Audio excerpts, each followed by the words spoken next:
Hey everybody, thanks for listening. You are tuning in to the first episode of Stepping from Stone to Stone, a podcast discussing combat Silat, also known as Pencak Silat Pertempuran. So thanks for tuning into our inaugural episode. First, I want to talk a little bit about why a podcast. I'm on the line here with Guru Hugo Stark, and we wanted to make some information available in a more conversational format. There's been a lot written about combat Silat, several DVDs released as well, but the conversational format seems to work a little bit better to make PSP a little bit more accessible. Also, a quick note on terms. All during the podcast, I'll be using PSP, Combat Silat, and Pencak Silat Pertempuran pretty much interchangeably, although I will probably refer to everything as PSP as much as possible for just reasons of efficiency. I'm your host, Aaron Chappell. I'm just a regular guy, and as I mentioned, with me is Guru Hugo Stark, founder and creator of PSP and the official Bob Ross of martial arts. So, hey Guru, how's it going? Good, thanks. So, I mean, that's kind of an inside joke. So what do you mean when you say Bob Ross? Let me rephrase that. When we talk about Bob Ross, what do we mean? So that was that is a bit of an inside joke.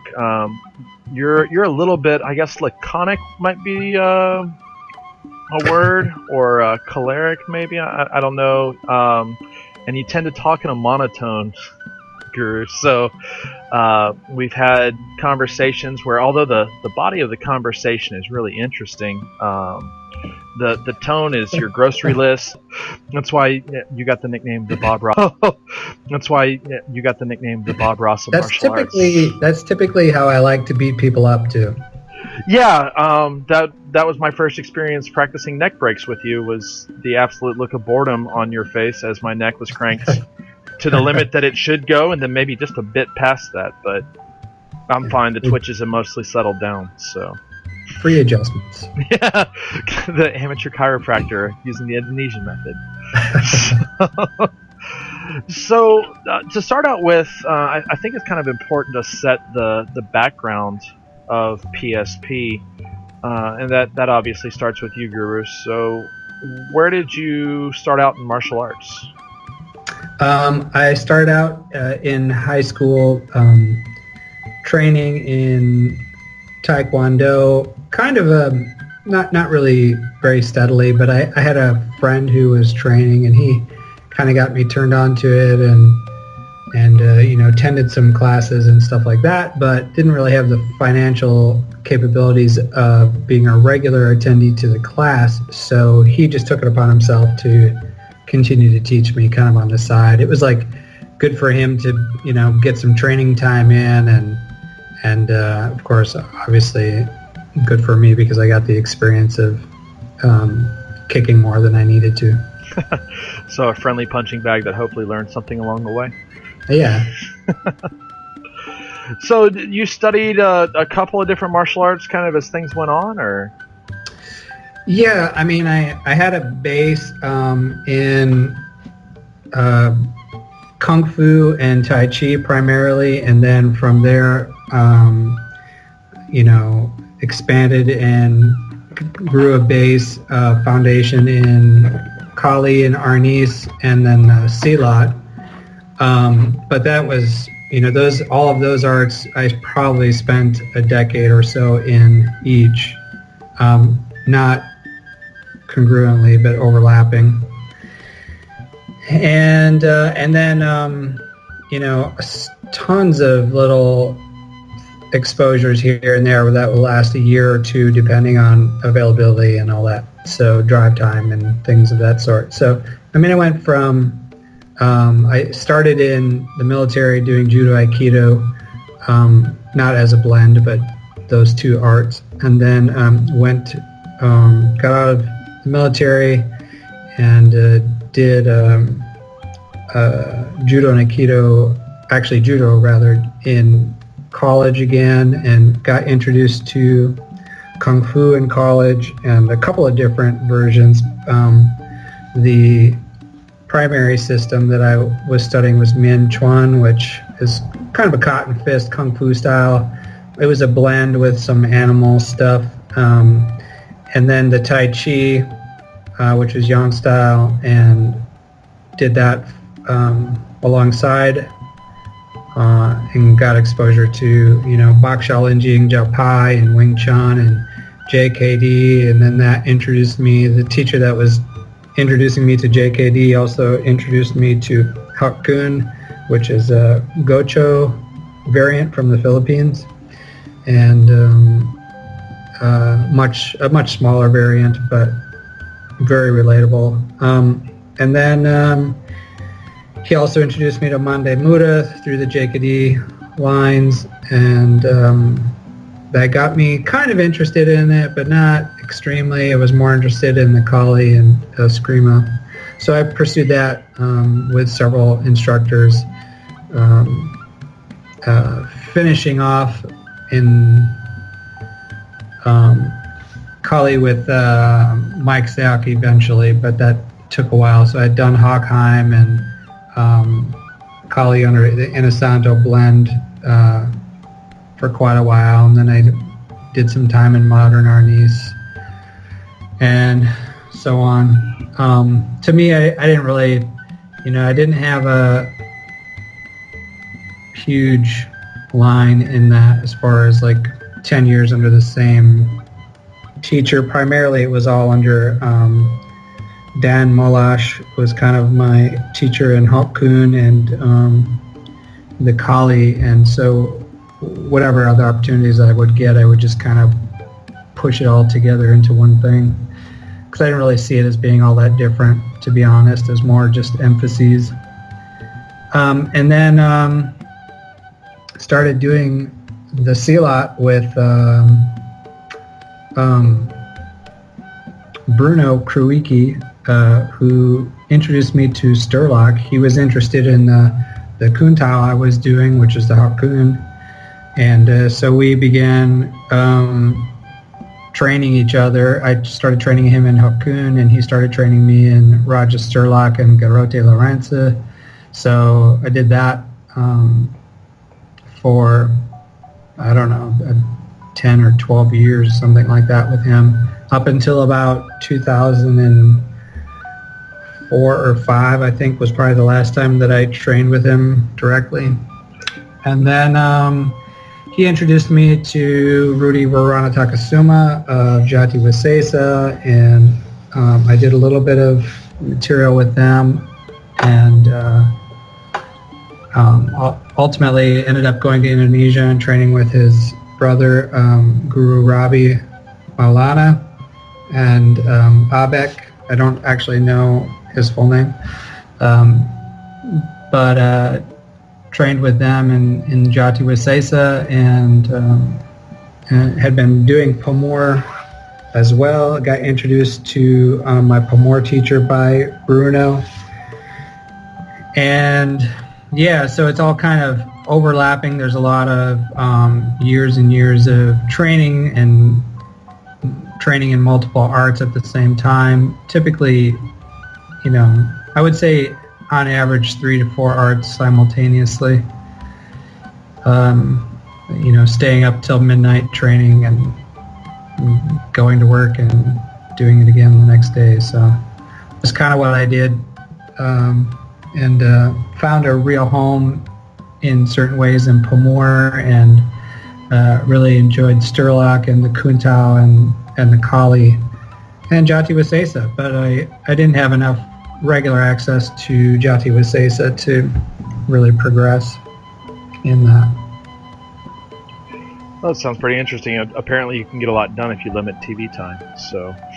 yeah. If you want to do it, you can do a lot of things. I spent about a year and a half, maybe, something like that, with Pak Vic doing Surat, and also while I was doing the Pomor and everything else. So yeah, it's possible, and the reality is when you do that, you start to see so much cross-pollination and so much relationship between the different things that it's there's two sides to it. One side is that you see how things cross-pollinate and how they're not so different, and then the other side of it is what does differentiate them sometimes gets mushy when you're doing too much at the same time. So it was a little bit of a catch-22.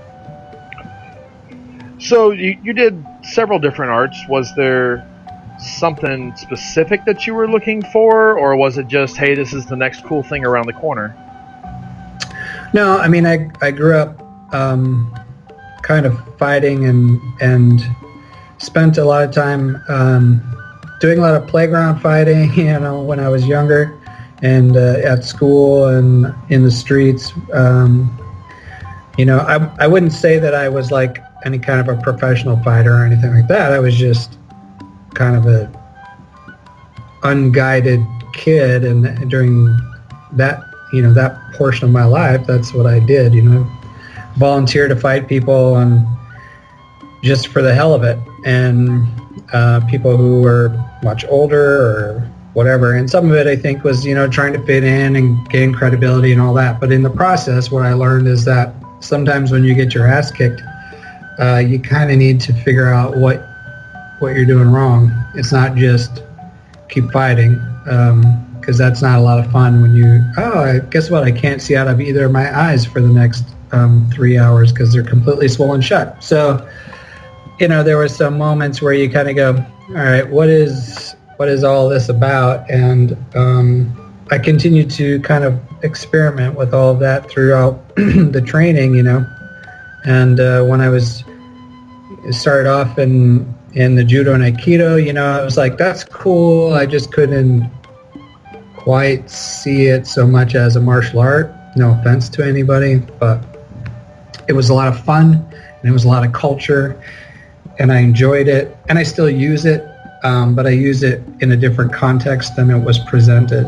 And then I also, was doing kung fu, like I said, and it was animal systems, where you're trying to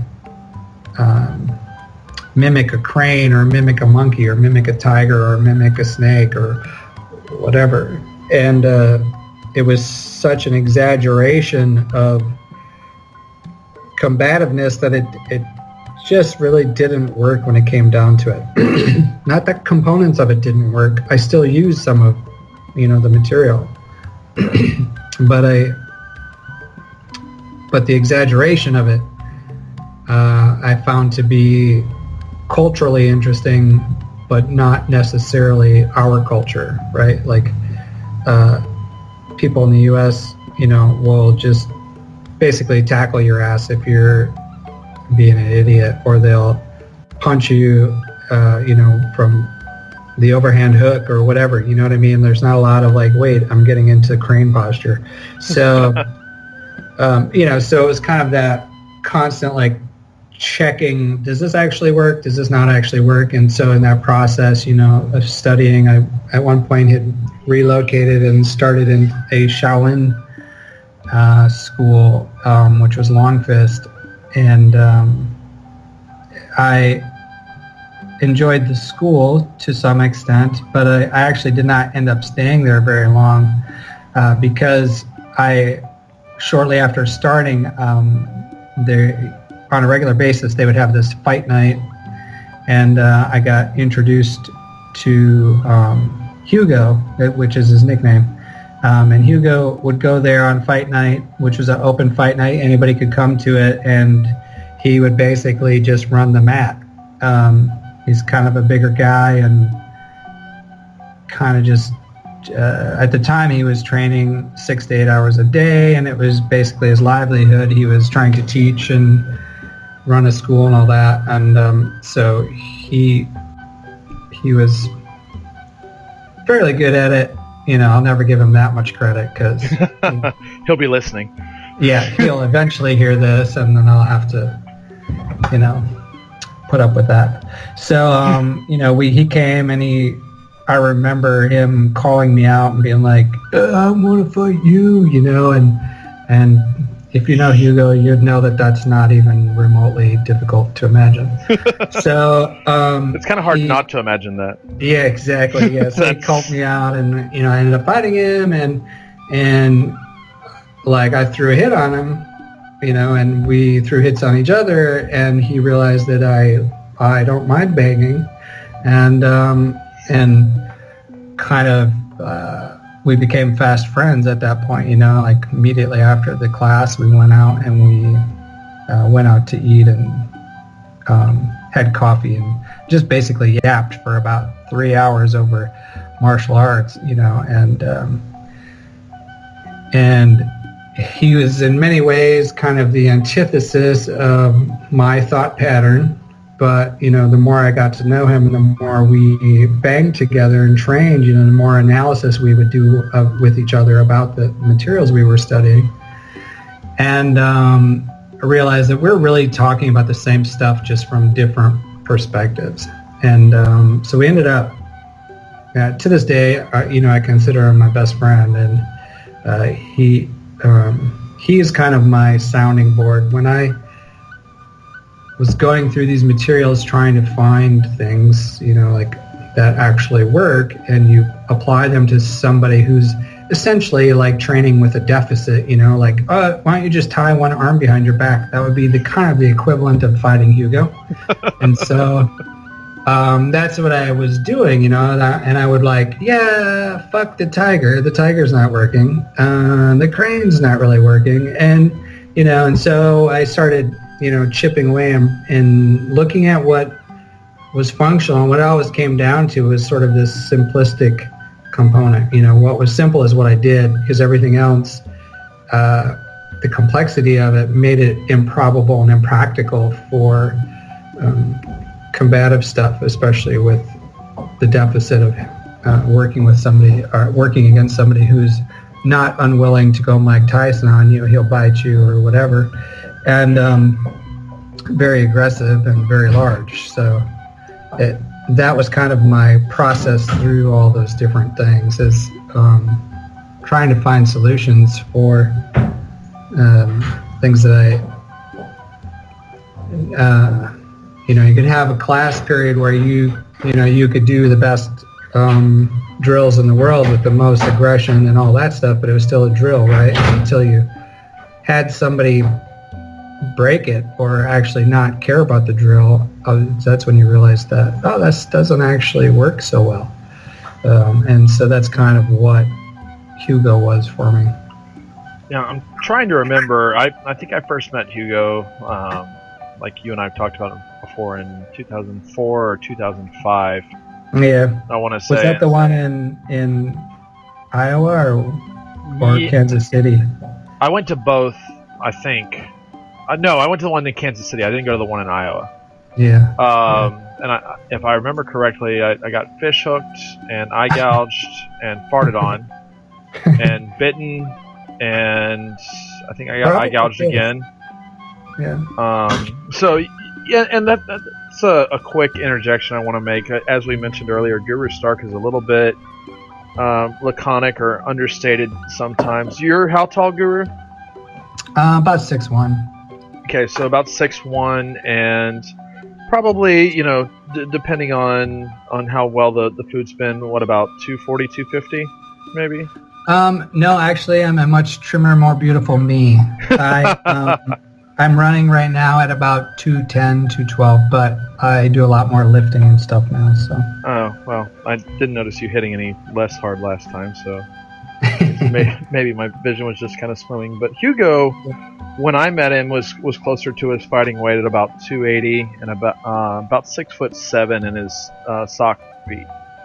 Yeah. So when you say a little bit larger, you already sort of have a body type that's outside the parameters of most of the Southeast Asians that I've met, and Hugo has one that is far outside of most normal parameters of tribes that are not Viking. Or jumping off a dragon ship to raid somebody and burn your village down. So, I'd say that's accurate. He's an interesting experience, and I think that's my understatement for the podcast. Yeah. you talked a little bit about meeting him, and then I guess you I don't remember if you mentioned you continued training with Hugo and doing a little bit of unchoreographed work, or breaking drills, or just beating the crap out of each other. How would you like to put that? Well, I mean, most of the time we would just get together and fight. I mean, we didn't use any gear or anything like that. So for the most part, we would, we fought each other. We hit each other, kicked each other. We both had some pretty... I have permanent injuries from Hugo, and I don't know where he's at, but I know that I have taken him out of his work role for a while. So I mean, we got to a place where we, after a decade or so of doing that to each other on a regular basis, we would get together, we would fight, and then we would spend a few hours, 3-4 hours, kind of talking about it and talking about our progress in martial arts. We weren't training together as such until much later. He was doing his Shorei-ryu and whatever else, and I was doing my stuff at the time, probably mostly the Kuntao and Tai Chi and Kali and some Silat at that point. And so we just really, we would basically get together, beat the snot out of each other, and try to kind of analyze it and go through it and sort through it and ask bigger questions, like, how many freaking relationships can there actually be? Isn't it? It seems like with 2 hands and 2 feet, there can only be so many combinations. I remember at one point, I don't remember what the number is, but I remember Hugo going back at some point and coming to me and saying, yeah, I figured it out one time, and there's like, whatever, fucking 3,000 combinations or whatever it could be. I mean, it was an insane amount. So we're like, okay, well, that's not the solution then. And that's the thing that surprises you about Hugo. Yeah, he's incredibly intelligent, super smart guy, but he doesn't have any problem beating the hell out of you and going Neanderthal too. So. He seems very comfortable in that role, and I've as somebody who got suckered into big dumb caveman when I first met Hugo, that is really not the case. Not even close. Yeah, when you find out there's a first-rate intellect running the big dumb caveman, it's a fairly terrifying combination. Yeah. And I mean, we did some training. We would do some scenario stuff.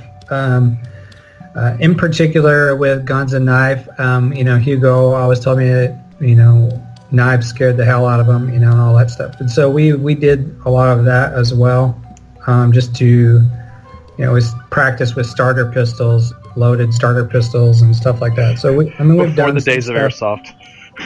Yeah, I mean, in a way, right? But, obviously still not packing a load, I guess. But, so, I mean, we did some of that kind of training, more than, a lot of stupid injuries. He's the only guy that I ever fought. Well, yeah, I think so. He's actually the only guy I think I ever fought in an actual martial arts competition. And I fractured his arm during the competition, but he still beat me in points, little bastard. And by little, I mean little. Yeah. But he encouraged me to go because he wanted me to fight. So we went, and it was like my last one. But so we did all kinds of stuff together. But mostly, I say no holds barred, but that's. We weren't retarded about it. Like, if my groin is going to be completely open, he wouldn't blast me. Now, that doesn't mean he wouldn't kick me. He would totally kick you, right? But he wouldn't necessarily blast you. Where it became, I remember one time I was throwing these back elbows at him, and it was just ridiculous, right? I threw 3 in a row, alternating left, right, left, right. And I remember literally thinking, my teacher saying, never do 3 of the same thing, because they'll figure out what the hell you're doing, blah, blah, blah, right? Well, right about that time, my vision went completely white. Not black, completely white. And then eventually I kind of just peeled away and kind of ran off, putting my hands up because I didn't know what the hell I was going to get hit with next. And then my vision went black. And then I continued to walk away, went down and looked in the bathroom. And by the time I got to the bathroom to see what the hell had happened to my face, basically both my eyes were black and my eyes were swelling shut. And basically at that time, I did a number on my eye socket and partially detached my retina just with one punch. So it was not a good moment, but it was memorable. That whole 3 things in a row thing really stuck with me. Well, and there's the Hugo takeaway from that, which the first time he was hitting me fairly hard, I was hurting pretty bad, as that tends to happen. Yeah. And he looked at me and he said, well, I just want you to remember one thing. Fortunately, this isn't hurting me at all. Yeah, sounds about right. So, yeah, I'm over here getting fucking murdered. And he was like, well, I just, just as long as you know that I'm comfortable, that's fine. So out of the backyard sessions with Hugo from previous talks, you started to kind of organize things and put things into relationship when it came to what would eventually be PSP? Yeah, I mean, really, the organization methodology, and I was studying Pomor, as I said, and I was about 3 years in or 4 years in, something like that, 3 years maybe, of studying Pomor, and I had an epiphany. I literally just, that moment where shit just comes together, We had been asking all the same questions over and over and over, not coming up with any answers. And when I say over and over, I mean for years, and thumping each other and not really having solutions. And literally, I had an epiphany about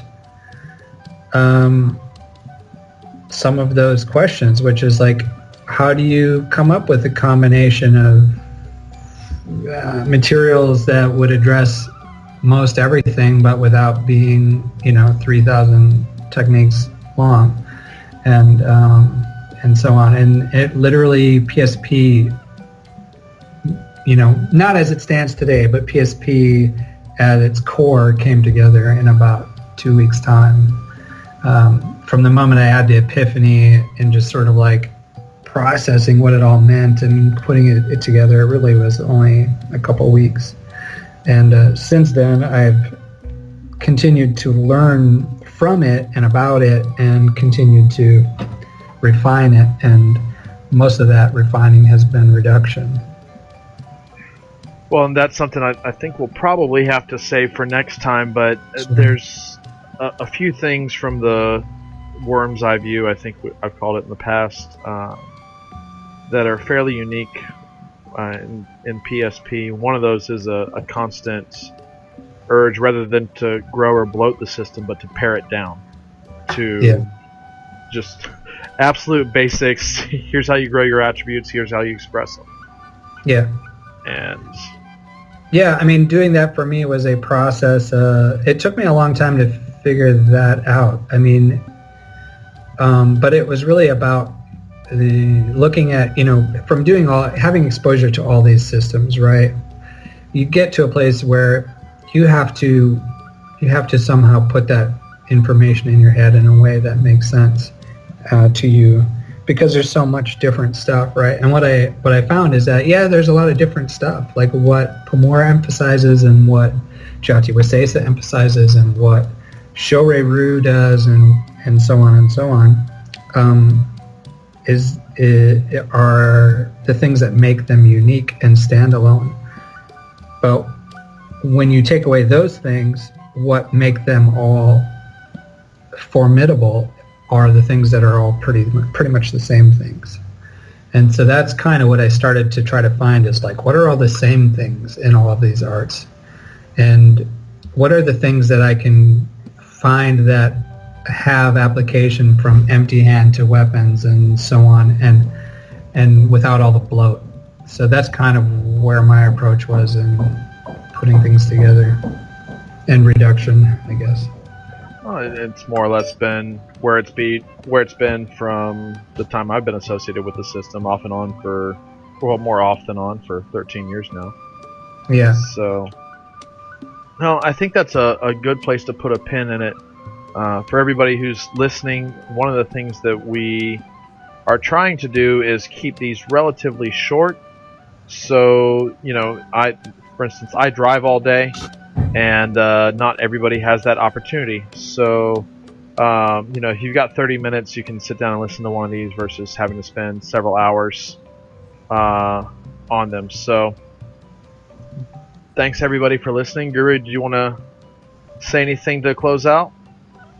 Yeah, I mean, I enjoy doing this. I hope that it helps people understand perspective of PSP, and hopefully we can continue to keep up on them. And obviously check out the Facebook pages and the website and all that, YouTube channel, because when you're hearing these things, it will make sense also to see some of it and have some context for it. Well, absolutely. And when we get to be fancy professional podcasters, we'll probably start dropping links all over the place and embedding things alongside where you'll find these audio files. So hopefully that comes sooner rather than later, but until then, folks, we'll see you next time.